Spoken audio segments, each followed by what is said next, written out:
The regime knows best. Winston looked at the words each morning, carved into the damp concrete of his cell, though it was not a cell. For cells were things of the past, and this was merely the place where he lived, where all lived, where life was perfect and unquestioned.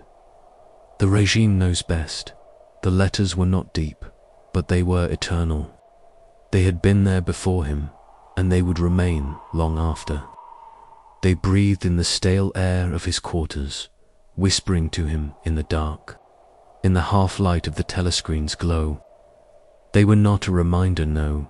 Reminders were for those who might forget, and forgetting was impossible. They were a truth, as certain as the sun that no longer rose, but was instead permitted by the party.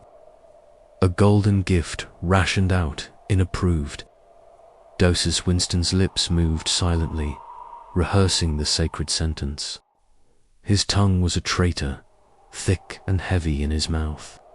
But the words were clean, sharp, correct. The regime knows best. It knew when he slept.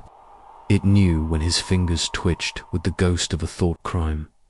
It knew the weight of his breath, the rhythm of his heart, the things he did not even know himself. To doubt was to drown. To question was to vanish.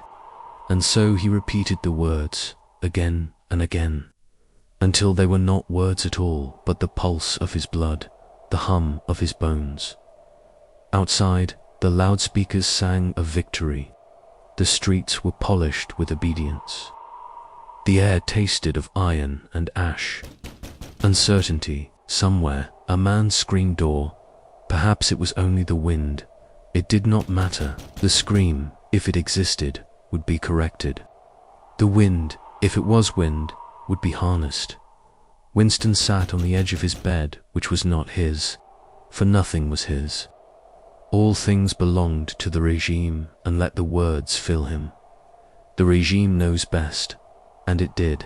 It had to, because if it did, not if for even a single, shuddering instant, it did not, then the world was not a machine of perfect order, but a howling void. And Winston was not a man, but a scream lost in the dark. And that was unthinkable, so he looked at the words, and he believed.